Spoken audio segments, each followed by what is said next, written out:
Lumbridge has been part of the game for basically ever. Since RuneScape Classic, they've added more and more content to the area, but a lot of it is hidden in plain sight. The many areas of Lumbridge each contain their own unique ways to train, many of which are so common they're basically a rite of passage for any new account. But a lot of them are obscure, outdated, or just plain weird, and I love to explore this type of niche content. Thankfully, I have the perfect account to do so. Let me introduce myself.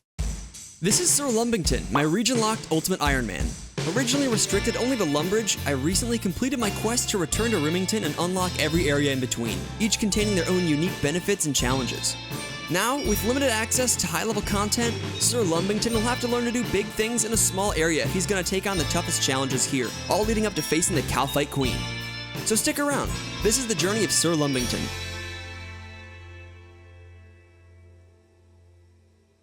Here's a super quick recap to bring you up to speed. A little while ago, Sir Lumbbington had some bad stuff happen and decided to basically just give up on life for like 6 months. But at the end of last episode, he decided to stop being such a mopey loser and actually play the game. It was partially because of this little dude, Job the Beaver. As cool as it was getting him at level 15 woodcutting, he basically makes this account into a hardcore Iron Man. If I die, I lose the pet. But we're just gonna be smart and not die, right, Job? If you've seen my other account, my Yanil One Chunk Iron Man, you know I love goal setting as much as I love niche content. One of the main goals on this account is to reach level 17 Hunter. This unlocks oak planks through implings, which means I can build Job a home in my POH. That's only possible through XP lamps, so we'll hope to see a lot of those. We'll also be revisiting some goals from last episode and getting into some new ones, but right now I have a brand new U short bow and about 5,000 arrows to shoot through. This is the first time Sir Lumbbington has done any combat after a long hiatus, so I'm pretty excited. And here's level 50 ranged. More to the point of the video though, right now I'm killing the level 99 giant frogs in the swamp caves. If you've never heard of these, they're definitely weird. The wiki says the average kill is worth almost 2.4k, driven mostly by this strange item, the giant frog's legs, which are currently selling for over 4k each. With each frog having 100 HP, these things make for an excellent AFK training method, and if you fill your inventory with frog legs, you'll be walking away with over 100k per trip. Not bad for an early game AFK money making method. For me though, I'm killing them for their solid nature rune drops. They're on the drop table 3 times. If I want to pay more attention, I come to the smaller but still giant frogs. I'm mostly here for the big bones. I still need prayer levels and they drop a lot of beginner clues and the occasional long bone.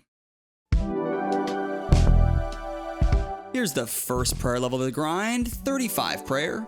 And speaking of long bones, check out what's on the ground. I'm guessing most people know what these are for, but just to refresh your memory, they go to this guy, Barlock, and he gives you a whopping 4.5k construction XP. This is one of the really nice things about having Dorgishkhan unlocked on this account. 99% of other restricted accounts would either bank these long bones or bury them on the spot. And here's 48 farming. Let me let you in on one of my other favorite weird methods. I've been farming jute fibers for the past few months, and this will make 1,500 in my inventory. Why am I doing that? Well, I showed a few episodes back that these things can be weaved into drift nets for a decent chunk of crafting XP. But for those of you who indulge in the dark practice of, trading and the GE and stuff, it turns out that these things are actually a very solid moneymaker. The wiki says you can make up to 500k GP per hour and 60k crafting XP weaving jutes into drift nets if you use the loom on Fossil Island. If you've done this, let me know in the comments. Hey, and another long bone. That jumps us straight to 36 construction. The big bones are paying off. We got our first overhead, 37 prayer, that's protection from magic unlocked. Another long bone, these things are coming in like crazy. There's 57 range and I'm almost out of arrows, so this will be the last range level for a while. Bro, what is going on? Another long bone? I'm trying to juggle beginner clues in the background and I'm getting more bones than clues. I'll turn this in a sec. Okay, so I actually have 2 doable steps, so let me just juggle this over to the dig spot. And moment of truth, do we get a casket? Yes, we do. And inside it is... it's a cowl. I actually can't get this in any other way, so I guess that's an upgrade? Just in time for me to be done with range training too. Perfect.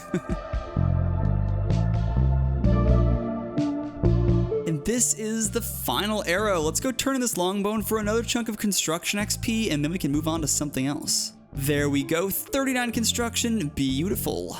I'm in my mage gear here as I've collected a lot of runes from random events, so let's go deal with them.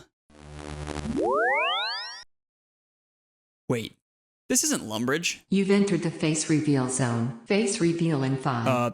Should four, I be worried? 2. Hello? 1. Wait, hold on. Hello, it's Real Life Josh, and I have something very important to talk to you about. My hair. Well, actually, it's your hair, because today's sponsor is Hims. Let me tell you a quick story. Back in 2020, I noticed my hair was thinning. You know, COVID, stress, I started playing RuneScape again. Wait a minute. I was a little hesitant to try hair loss treatment, but thankfully I had people around me who encouraged me to try Hims, and I couldn't have been happier with the results. Nowadays, my hair is one of the things I get a lot of compliments on, and this is all I take. If I hadn't been encouraged, I honestly probably would have just sat back and watched as my hair disappeared because I was too embarrassed to get help like a lot of guys are. I didn't realize that Hims makes the process super simple and can be done 100% online. And hair loss isn't the only thing they can help with. If you're struggling to smith your bar into a longsword, or if bad RNG is making you question your life choices, don't worry.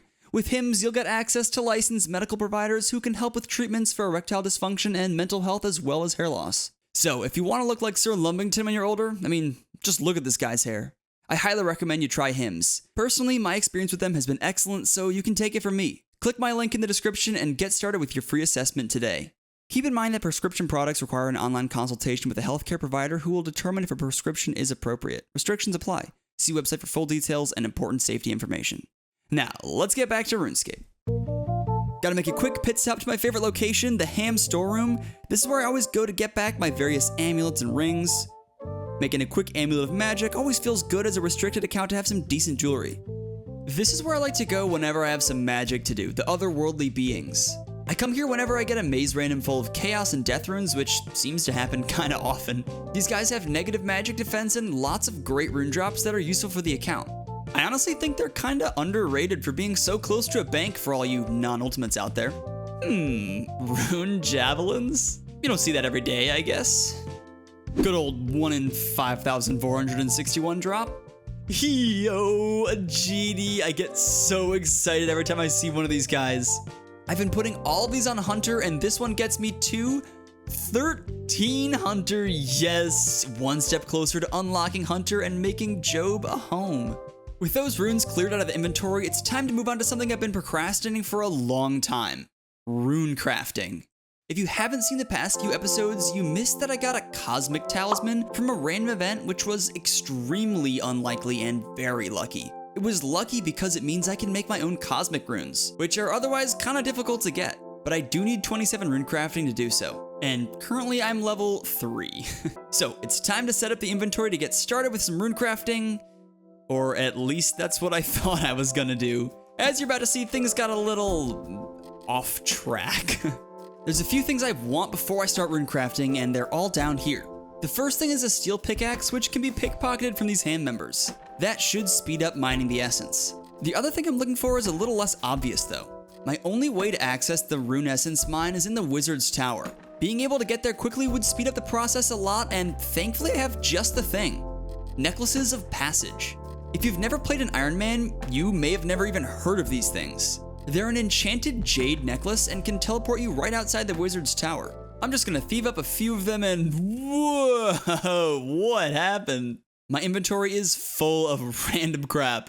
Yeah, I'm not very good at UIM inventory management. I've been turning the jades and opals into necklaces of passage and dodgy necklaces. These help with pickpocketing if you've never used them. I've got clue scrolls and runes, and I'm just gonna go deal with this stuff. Okay, beginner clue. Nope. Easy clue? Nope, but I didn't expect anything. You can't really get a one-step easy. Heading back to my favorite mage training spot, but I have to make a quick pit stop to one of the least visited corners of my entire area. Why is it the least visited? I don't know, maybe it's the fact that it costs one entire cut diamond just to enter the area. This is the Zenaris marketplace, and man, it is weird. First of all, to call this place a market would be very generous. It contains a grand total of 2 shops. Jucat is a fairy who will sell you dragon daggers and longswords. She mentions that they come straight from Fenascare? Apparently that's the most brutal freaking place ever, as according to the wiki, it's the home of Zeros, Saren, and the Majorat. I wonder if they just have dragon weapons growing on trees there or something. The other store is this guy, Urksol, who seems to be an otherworldly being. Sorry for murdering your friends, my guy. He claims he has the best deals on rings in over 2,400 planes of existence. In reality, he's just got a stock of 5 ruby rings for about 1k each. Just wait till he learns about the grand exchange. Actually though, I feel like there's potentially a good use for this shop since you can hop worlds within the marketplace, but I'm not sure what it is. He does have some funny dialogue though. The last person that at least vaguely contributes to the idea of this place being a market is Lunderwin. She wants to buy her cabbages for 100 GP apiece. Actually not a bad deal. Clearly this is just Jagex amusing themselves and further deepening the lore surrounding cabbages since they apparently don't exist where fairies come from. But based on the current price of diamonds, you could turn a profit of about 1k from an inventory of cabbages and a diamond. New unusual moneymaker, anybody? Soup? Hello? That's all of the commerce in this so-called marketplace, but there are a few other things. There's some yew trees if you, yeah, no, there's just no reason to chop yews here ever. Oddly, this is the only place that an impling can spawn besides Puro in the overworld. There's also these gatekeepers who look kinda sick. They replaced an NPC called Doorman when Xanaris got revamped in 2006. RIP Doorman. The last thing is this fairy ring here, which actually predates the fairy rings found around the world. This is a one-way exit that puts you right behind the Al-Kharid Bank. Why this is here, I have no idea. It's just one of those weird old RuneScape things. If you ask me, this place is screaming for an update. It's got so much unused space and would be kind of interesting if there was a reason why you would want to spend a diamond to come in here. There's even these little fairy market stalls that could be thievable. I'd love to see what types of items they hold. Add some fairy guards and some more stores. Maybe there could be a quest to bypass the diamond cost of entry. I would love to see this area get a refresh and be a place someone might actually want to visit multiple times. For me, I know I'll want to come here at least once to pick up a dragon longsword, but that's about it. What do you think about the Xanaris marketplace? Have you ever been here? Let me know your thoughts in the comments. Boom. Okay, the runes are dealt with, the inventory is looking, slightly better. Time to refocus on setting up for rune crafting. At this point, I'm just looking to get through my dodgy necklaces and get a handful of passages. Okay, I found another easy clue I can do. This really isn't my main goal right now, but I figure I may as well try to juggle as I look for more jades. 5 minutes later. And wow, alright, that happened way faster than expected. Here's another doable easy clue. I'm almost out of dodgy necklaces, so I guess I'll just keep going until I run out and then send it with these two. 6.5 minutes later. Holy shit, what is happening? I got another step I can do. Yet again, the RNG on this account is insane. I don't really want to be juggling more than this, so I think we're just gonna send it with these 3. Now for the fun of getting them all over there. Okay, thankfully all 3 clues are right here in the castle courtyard, so let's give it a shot. Okay, it's another clue. Small chance for a back-to-back. What? No way! It is actually a back-to-back? What just happened? This is insane! Okay, let's come back to this one in a sec. Next step is up here searching this crate. We do have a chance for the casket here.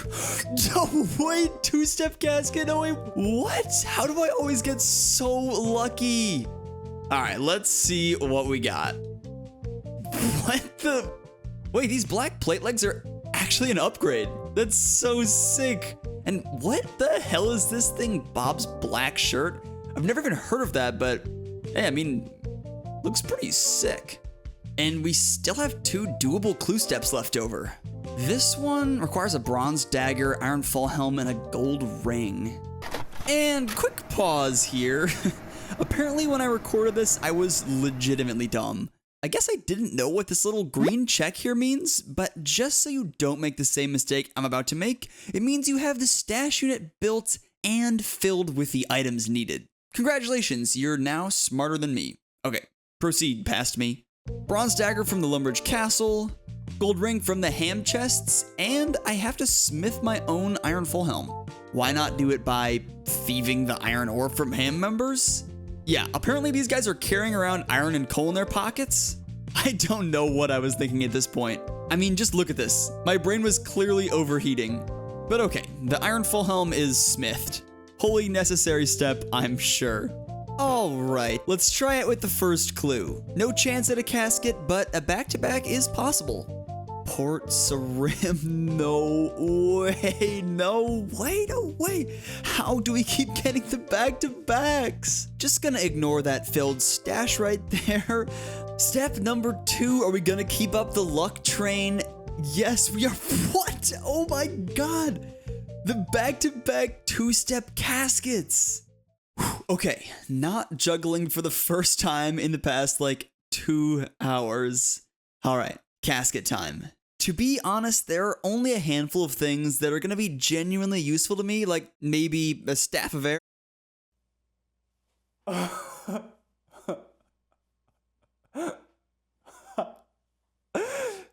No way. No actual way. The one thing that I really, really wanted from an easy clue, and we got it. We got the staff of air. What the hell? I know I haven't stopped sounding surprised for the past like 5 minutes, but this is all just literally so absurd. Okay, calming down. You might be thinking, you already have an earth staff. What's the big deal? Isn't it just a minor upgrade? And yeah, it's really only a little bit better than the Earth Staff, being more universally useful for all types of strike spells, but there's one big difference. Within the Lumbridge Swamp Caves is a stash unit that I can fill, where one of the items is a Staff of Air. That means that beyond being a magic upgrade, it's a huge improvement for my inventory. Not only does it free up the staff space, but my staff is the main reason I'm so hesitant to go to Intrana.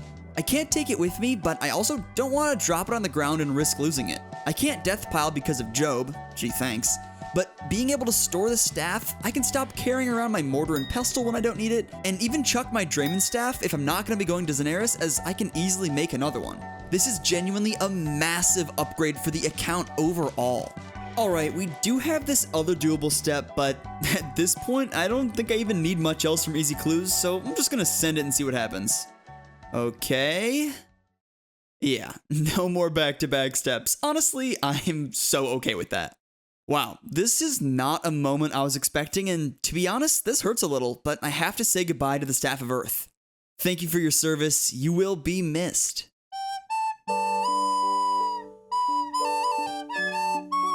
Remember how that whole thing was supposed to be setting up for rune crafting? What could be more RuneScape than getting that off track? Man, I love this game. Anyway, I now have lots of necklaces of passage to speed this up. Now let's talk rune crafting for a second. I'm going to be crafting water runes since they're my best option until cosmics, but I need 5 rune crafting for that, and I'm currently at level 3. I was just going to kill air wizards until I got a talisman, then walk airs back and forth from the tower for a while, but I came up with a much better, much weirder plan. I can almost guarantee that none of you have ever done this exact thing before. A few episodes ago, I talked about the underground goblin city of Dorgashkan. And before I go on, if you're new to the series and wondering just exactly how I have access to all these areas, I'd recommend going back and watching the series from the beginning. If you made it this far in the video, I bet you'd enjoy the previous episodes. Anyway, back to Dorgashkan, I mentioned this dude here, Oldak. He's got a handful of interesting things, from being able to make Dorgashkan teleport spheres, to having a unique thieving chest with runes and light orbs for that pesky Sherlock clue step. But today, I'm going to be using him to boost my rune crafting so I can skip straight to making water runes. You see, if you ask Oldak about his discoveries, he can give you up to a +2 boost to either rune crafting or magic. It can also drain your stats up to 2, so it might take a little while to get the boost you're looking for. Hey, and there we go, boosted to level 5 rune crafting. Now to quickly teleport out of here and run to the water altar. I haven't tested this yet, so I don't actually know if I can get there in time and still have my boost. And yo, we made it with about 10 seconds to spare, and that's level 4 rune crafting. That'll make getting the boost from Oldak a lot easier, which is good because that took me like 10 minutes to get. And that was a diary task. Nice. There we go, another boost achieved. A few runs later, and we have level 5 rune crafting. Thank you, Oldak. Now we can craft our water runes in peace. Let's put these necklaces of passage to use and do a good old level montage. 6 rune crafting, 7 rune crafting, 8, 9, 10 rune crafting. There's 11, 12, 13, the big 14 rune crafting. It's not big. By the way, have I mentioned how much I love the water altar? It's easily one of the most beautiful places in the whole game. And that's 15 rune crafting. 16 rune crafting. We've got a little milestone here. 17 rune crafting, but the actual milestone is that this is the last of the necklaces of passage. They carried us all the way here, but from this point on, it's gonna be a lot slower, unfortunately. Got 10 more levels to go here. Let's do it. 18, 19, 20 rune craft, 21, 22, 23, 24 rune crafting, 25 rune crafting, 2 more to go, 26 rune crafting, just 1 more now. Yo, another genie. I've been getting tons of these lately. I'm literally just about to be done with this grind, so I'll use it in 1 sec. Guys, I think I'm becoming a real YouTuber because I missed the important levels. I'm moving up in the world. Seriously though, I managed to forget to turn on the recorder for level 27 rune crafting, but that means we can now craft cosmic runes. I also missed using that lamp and getting 14 hunter. Just 3 more levels until I can unlock so much with implings. And here's the big moment, crafting the very first cosmic rune. Absolutely huge. That actually frees up another inventory space since I can now get cosmic runes anytime I need them, as many as I want. That is truly amazing. I feel lighter already. Next up on our weird training methods, I want to finish up a couple of goals I had set last episode. A plan I called the 365 plan. 3 level 65 skills that each have a solid milestone at that level. I finished up fletching last episode, making a yew short bow, but cooking and fire making are still on the list, so let's get to them. Starting off with cooking, we're working towards my best in slot food, pineapple pizzas, which require level 65 to cook. I've already showed off my weird cheese churning method last episode, but if you're not sure how this works, you start by shoving your head inside a cow, then you churn cheese, each of which takes an entire 15 seconds apiece. It's a really nice AFK training method, but it's slow. And there's 59 cooking. Very, very, very funny. That's funny. 3rd cosmic talisman on the account. Okay. 60 cooking, very nice level to see. Here's another level. Boom, didn't expect that, huh? Level 31 attack. Every now and then I get a little bored and whack a chicken just to feel something. Level 61, these levels take a few hours each, by the way. Alright, we just hit 62 cooking and I'm getting sick of AFKing. It's time to flip this grind to peak efficiency mode. Now, this next method isn't too obscure. Lots of early game Iron Men train their cooking here at the fishing store using sardines. But how many of you have used the table logs method? As an ultimate Iron Man, you have to get creative with inventory space. I've been a big fan of putting things on tables for a long time, but if you're not an ultimate Iron Man, you may not know what I'm talking about. Normally, if you drop items on the ground, they despawn within 2 minutes, or 3 if they're untradeable. But on a table, items last for up to 10 minutes at a time, basically acting as temporary storage for whatever you put there. I'll be storing logs on this table and making my own fires to cook the sardines right next to the shop. This is an easy way to maximize inventory space while cutting down on the run to the range all the way over there. This should speed up levels quite a bit. In fact, here's one right now, 63 cooking. And 64 cooking, 1 more to go. I simply cannot be contained to one training method, so I'm finishing off the cooking grind here at the classic spot, fly fishing in Lumbridge. There we go, 65 cooking. Hey, Job, come on, get off the fire. This means the pineapple pizzas are unlocked. I'll be using these for most of my combat grinds coming up as they're super inexpensive to make and the ingredients can all be bought over in Port Sarim. With that out of the way, there's only one goal left to complete the 365 plan, fire making. Now, what goal could I possibly care about at level 65 fire making? Well, if you've done the Lumbridge Hard Diary, you may remember the requirement to light a mining helmet that requires 65 fire making. These things are my best light source for when I need to go in and out of the swamp caves all the time. They can't be extinguished, which means I don't need to carry around a tinderbox, and they can be worn, potentially saving me another inventory slot. I'm currently sitting at 46 fire making, so this shouldn't take too long. Let's get to it. Alright, I've barely even started, and I met this absolute champion named, well, this. And he gave me not 1, not 2, but 3 bonds. What a king. Huge shout out to you, Mr. D's. There's level 50 fire making. Random level 72 woodcutting. Here's 52 fire making. Now, this is generally a pretty unremarkable level, but it unlocks something I talked about in a previous episode. I can now replace Dorgishan light orbs. If you don't remember, this is a bizarre fire-making minigame in DorgishCon that involves running around fixing lamps all over the city for 1000 fire-making XP each. I would love to try it out, but unfortunately I can't get the orbs needed for it without either 87 crafting or access to Old Axe chest I mentioned earlier. You need a lockpick to get in, and unfortunately I don't have one of those. However, I promise I will go over this minigame one day just to see what it's all about. If you want to see that, be sure to hit that subscribe button because I know you won't want to miss all the other weird training methods I have in store for the future. But for now, we'll just keep lighting logs like a normal person. 55 fire making. Yo, we got a book of knowledge. And putting this on Hunter gets us 15 Hunter. Oh my god, I'm actually so close to the imp things now. This is crazy. It always felt like such a lofty goal, but it's almost real. 60 fire making, we can burn U-logs if I really want to AFK. 74 wood cutting, I somehow managed to skip the funny number, but here's 63 fire making, so maybe if you squint you can still see Bodhi in there somewhere. And here it is, 65 fire making. The mining helmet is unlocked. Chopping and burning all those logs wasn't too bad, but it took a little while. I did discover something unexpected through this grind though. If you ever want to make some friends, try hanging out around the Lumbridge tree patch. I was consistently chatting with different people, all of whom seemed to really enjoy the social aspect of the game. I know I tend to focus on the mechanical side of OSRS and all of its niche content, but without you guys, the community, it wouldn't be worth it. So thanks for sticking around and keeping the game so fun to play. And that completes the 365 plan, which is gonna bring a close to the skilling era of Sir Lumbbington for a little while. Next episode, I wanna get back to some combat, get into some new upgrades, and maybe even find a home for my little friend here. Ending off at 15 Hunter, we're realistically only a few XP randoms away at this point. If you enjoyed this episode, be sure to subscribe as the future of this account is super interesting and I can't wait to show you all what I have planned. If this was your first Sir Lumbbington video, I definitely recommend starting the series from the beginning, or if you want more area restricted content, check out Chunkinil, my one chunk account. Alright, until next time, bye bye.